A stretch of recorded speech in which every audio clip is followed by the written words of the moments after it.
Looks like this mapping puzzle is not going to go away. The objection that is regularly thrown at flat earthers is that without a map, there's no case to answer. And I recall saying some time ago that we don't need a map, but it's a nice thing to have. So let's try and pick this up where we left off. For those of you who've listened so far, you may recall that back in episode 6, I showed why I thought the flat circular layout provided the only realistic alternative to the globe.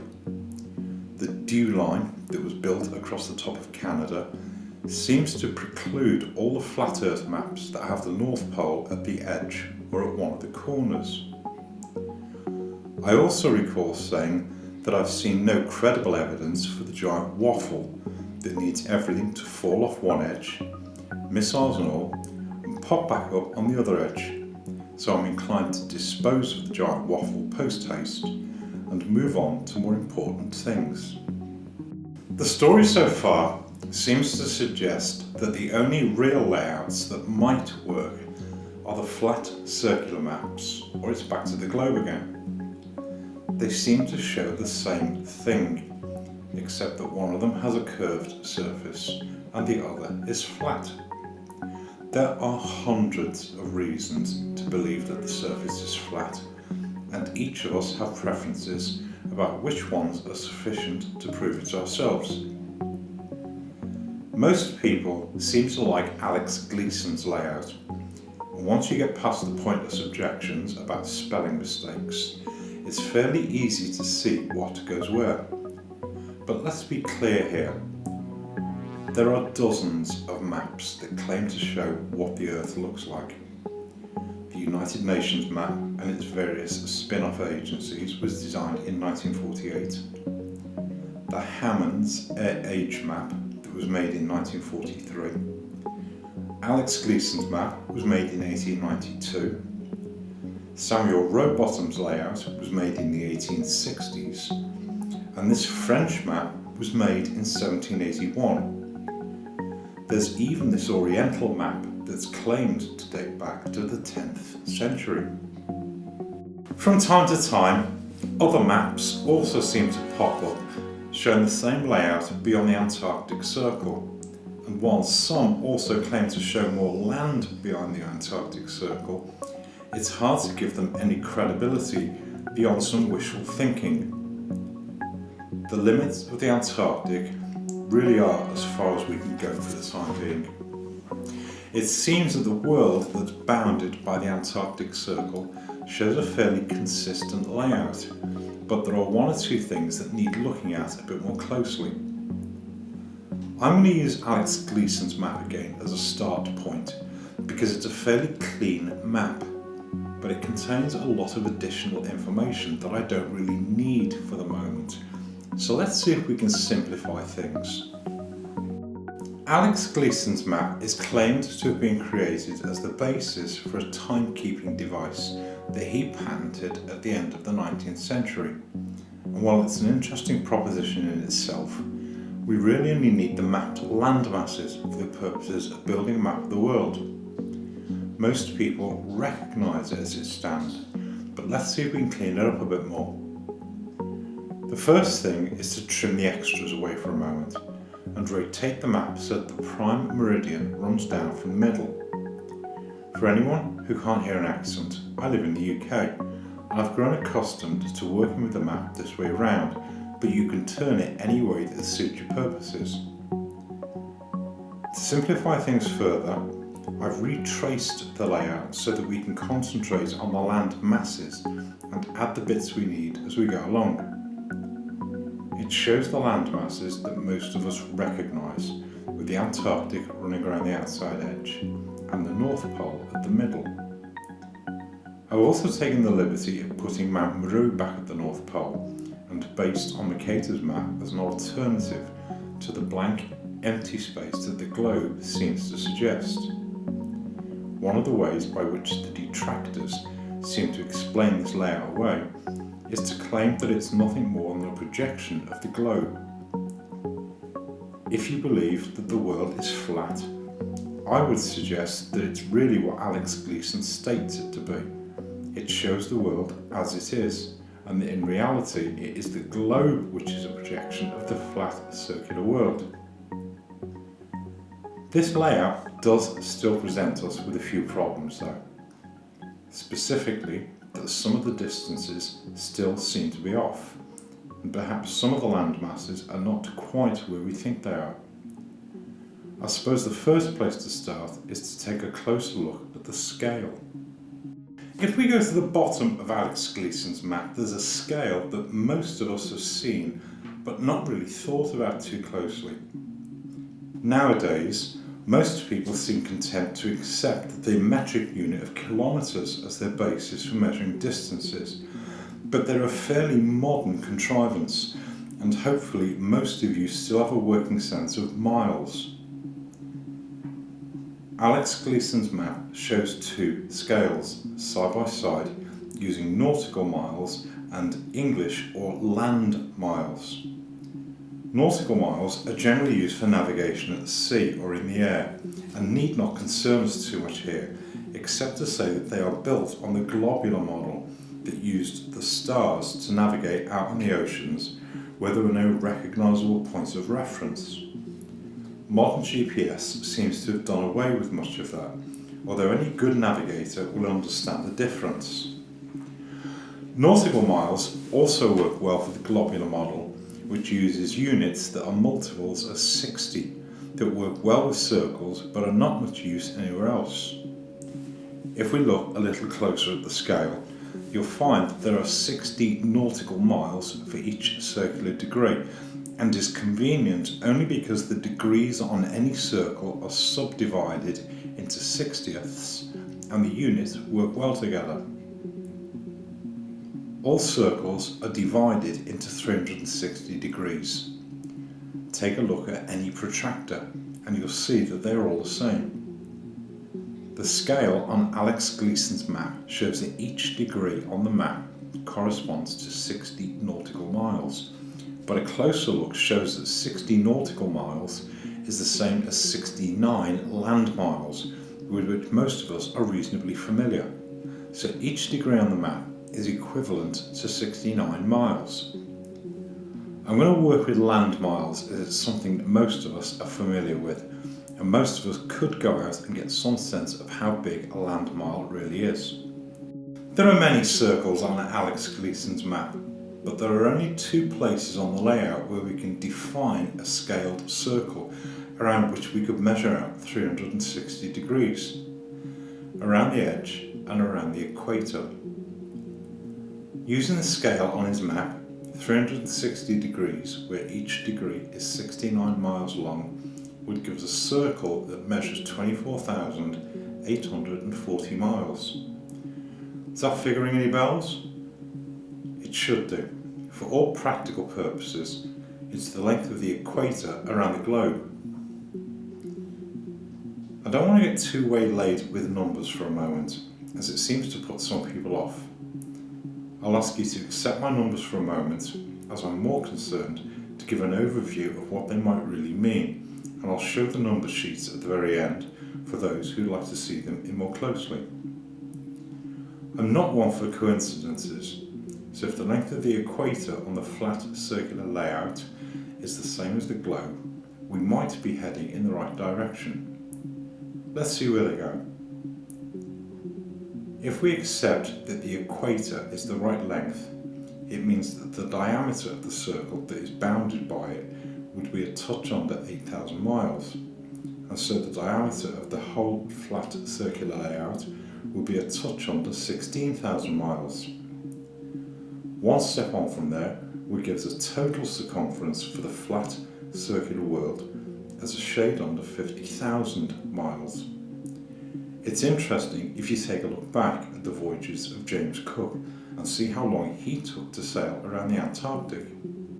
When most of us first encountered the flat Earth, we generally accepted polar distances as given, and one of the biggest criticisms to date of the circular map is that it seemed much bigger than the globe, 2.5 times bigger to be precise. But if we now use these smaller figures we can work out that the surface area of the circular map is roughly 196 million square miles. A cursory search for the surface area of the globe will show that it's pretty much the same size.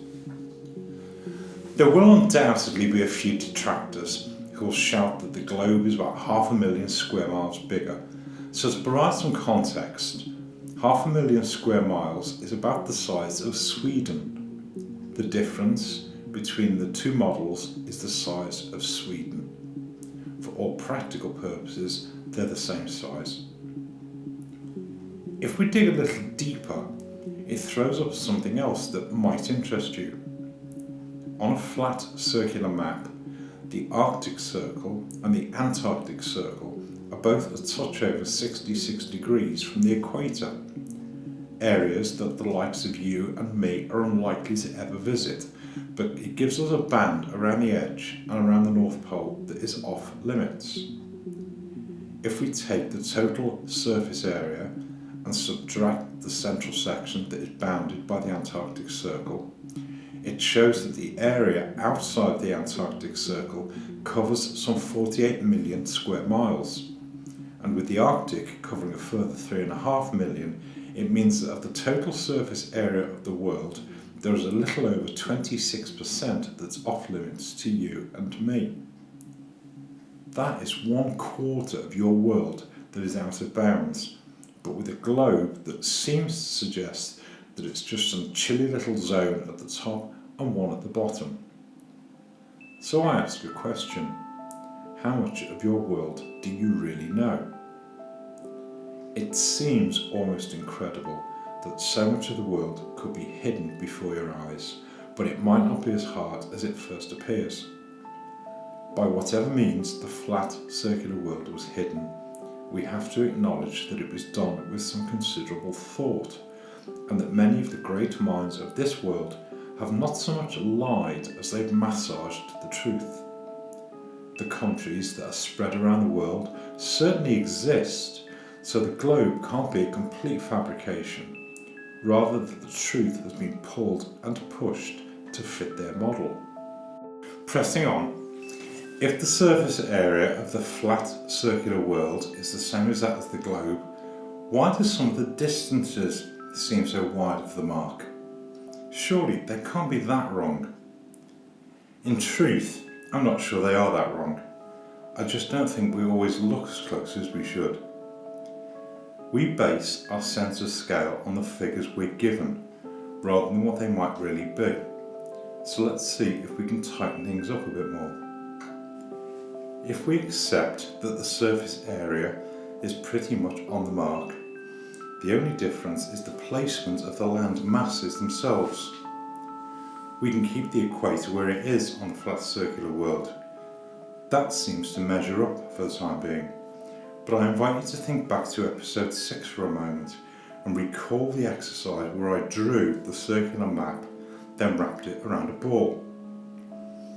Keep that idea in mind for a moment and take another look at the globe.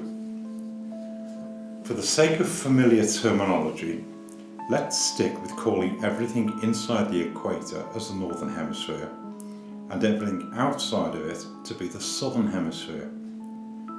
The globe is just a ball whose circumference matches the equator, so the top half will be the northern hemisphere and the bottom half will be the southern hemisphere. If we take the northern hemisphere on a flat map and use it to cover the top half of the ball, everything would have to expand. And if we took the southern hemisphere from the flat map and wrapped it around the bottom half of the ball, everything would necessarily shrink. In a nutshell, turning the flat circular map into a globe means expanding the northern hemisphere land masses and shrinking those that are in the southern hemisphere.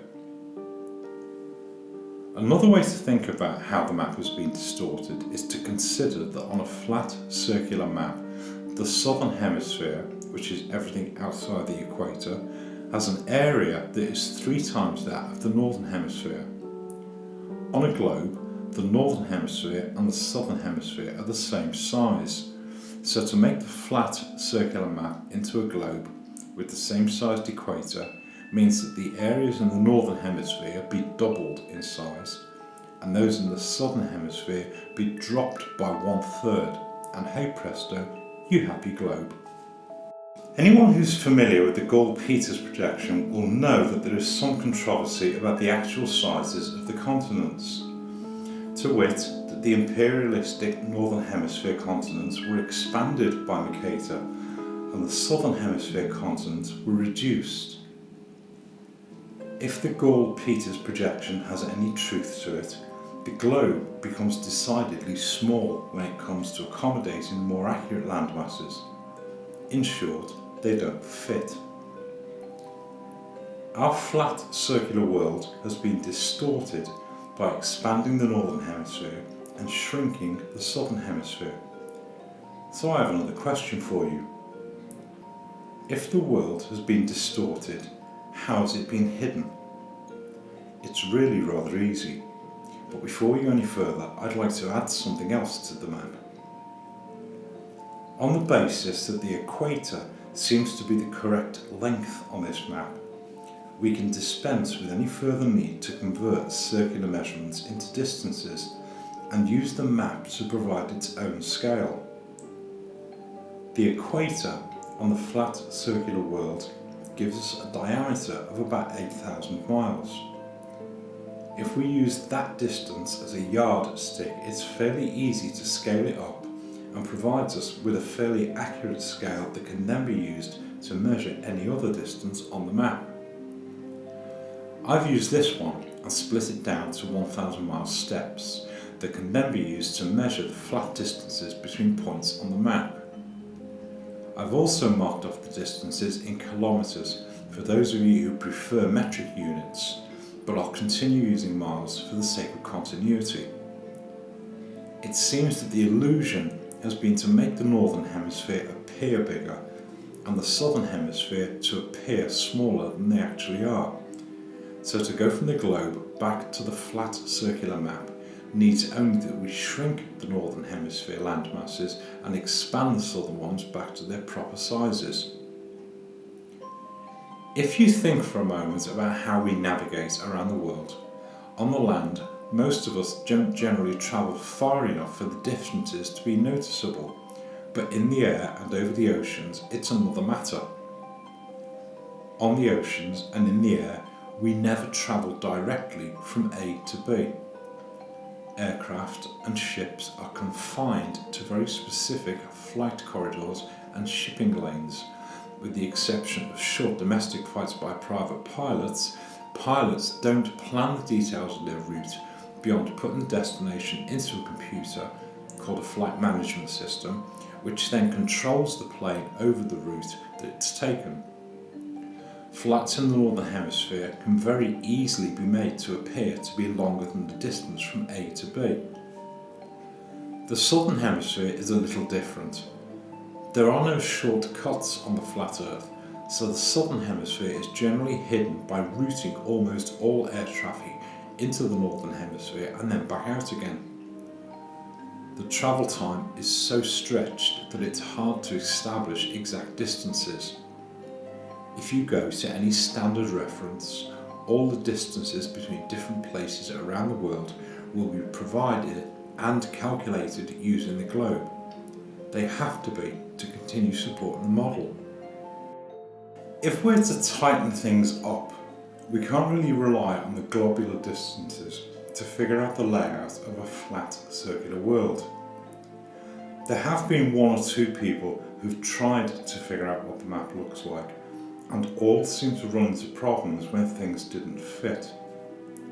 In all cases that I can think of, they've used the listed distances, which have almost certainly been flight distances, and we've seen that with the majority of air travel passing through the northern hemisphere, they will almost certainly have been inflated. We might have a little more success if, instead of using the published distances, we considered another method for measuring them. Nobody can go up into the sky with a tape measure and measure the distances, but perhaps we could figure them out more accurately if we used flight times and plane speeds instead. The shorter domestic and continental flights are fairly easy to follow over a flat circular map. So let's take a closer look at the intercontinental flights. The Antarctic is a well-known no-fly zone for regular commercial flights, and perhaps the naysayers who continue to assert that passenger aircraft fly over there every day should take a closer look at the flight regulations. For all practical purposes, it really is a no-fly zone. More recently, the North Pole has entered the fray after NASA declared that radiation at the North Pole means that overflight is not possible there either. So we're confined to the area between the Arctic and the Antarctic circles for purposes of passenger travel. As I've already mentioned, intercontinental flights never fly directly from A to B. They are confined to very specific flight routes, and certain countries are effectively no-fly zones. Pilots don't take off with a map and navigate to their destination. Regular commercial pilots generally supervise the safe takeoff and landing of the plane, and the flight management system controls the entire flight. During the flight, the pilot is available to deal with emergencies and, if necessary, to change the route if required and if permitted to do so by the air traffic control. Once the plane has left the ground, most passengers spend the bulk of the flight sipping cocktails or coffee until they fall asleep. Once airborne, the scenery becomes pretty monotonous, and there's not much to see once you get above the clouds. Flying over the flat, circular world doesn't provide quite so much scenery as one might expect. The weather and the time of day can make a big difference to how far you can see once you get up into the sky.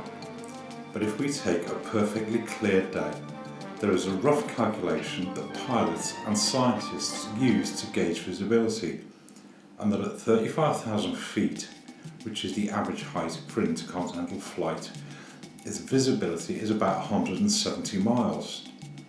That means that at any point over the Earth you can see no further than that.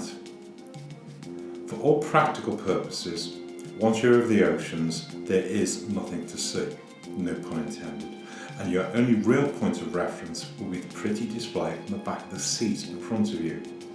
You really are flying blind. So, to return to our flying times, let's look at the matter in another way. There are really only two flights that the naysayers make much noise about. The non-stop flight from Santiago, which is in Chile, to Sydney in Australia, and the flight from Johannesburg in South Africa to Perth, which is also in Australia. If you do a quick search for the flying routes for each of these flights, you'll generally get the globular interpretation and little else. There is no alternative for those who still think we live in a little ball. Given what I've said so far about the actual visibility from an intercontinental flight, our knowledge of how accurate those routes really are becomes somewhat questionable. So let's go back to basics. If we accept that the flat circular layout is credible and based on the length of the equator, the distances I've used are actually quite realistic. We can take another look at those flights and see what we can find. I'll do the easy one first. A direct flight from Johannesburg to Perth can be measured to be about 6,700 miles. The service is provided using Airbus A340-600 aircraft that have a top speed of 608 miles per hour. The flight is scheduled to take 11 hours and 10 minutes, which means the plane can cover 6,789 miles with no appreciable help from tailwinds. A direct flight from Santiago to Sydney is a bit more demanding. The scale distance can be measured to be about 9,700 miles. The service is provided using Boeing 747-400 aircraft, which also have a top speed of 608 miles per hour. The flight is scheduled to take 14 hours and 10 minutes, which means the plane can cover 8,613 miles, but leaves a shortfall on the scaled distance of about 1,000 miles. Given that 747s are not plopping into the ocean off the coast of Australia, I'm inclined to suggest that the times and distances can be tweaked in a number of ways. I based all the calculations using the published specifications and suspect that they probably have tolerances over and above those that are given, and so planes probably fly a little faster or when not fully loaded. I've also not taken account of prevailing wind speeds, which can help reduce flight times or increase the distance covered. Anybody who's taken an eastbound flight across the Atlantic knows that the flights generally gain about an hour on a 6-hour flight against their published times that are credited to favourable tailwinds. The Abu Ishmael Channel offered a very credible explanation to account for favourable flight times around the Southern Oceans, where there are consistent high-speed winds that can provide an advantage when flying. Colloquially, they're known as the Roaring Forties and certainly help to add to the distances covered. Finally, I'd like to offer one more factor that might serve to mitigate the shortfall. Australia might not be where we think it is. That's no idle speculation. If you go to timeanddate.com and take a look at the angle at which the sun rises, I'll use Sydney at the equinoxes for a moment, you'll see that the sun approaches Sydney from a 90-degree angle and suggests that Sydney is much closer to the equator than we are given to believe. I'll talk more of this later. The flights I've used here really are the extreme. They are the longest direct flights, and if you go and search for flights between these destinations, you'll soon find that they're really quite rare. Most flights between these locations have at least one stop, and most have 2 or 3. On the few occasions where they do fly directly, there's not much information about the routes themselves, and while we've generally accepted that they take the route over the oceans on a globe, it's very realistic for them to take a much straighter route over the flat circular map and remain far enough from land for you to have no real idea how close you are to the continents. So, in closing, this map seems to answer some of the questions that the flat circular map seems to bring from those who seek to debunk the map and the flat earth. It is by no means an assertion by me that this is what the map of the world looks like, but it certainly seems to answer some of the questions that we may have about the shape and layout of the world. If the flat circular map is the same size as the globe, and the land masses have simply been distorted, the only difference between the flat circular world and the globe is that one of them has a curved surface and the other is flat. That's your decision to make. If there is any value in this map, we might learn a little more with some help from our fellow flatheads at the other side of the world. Perhaps there's more for us to learn.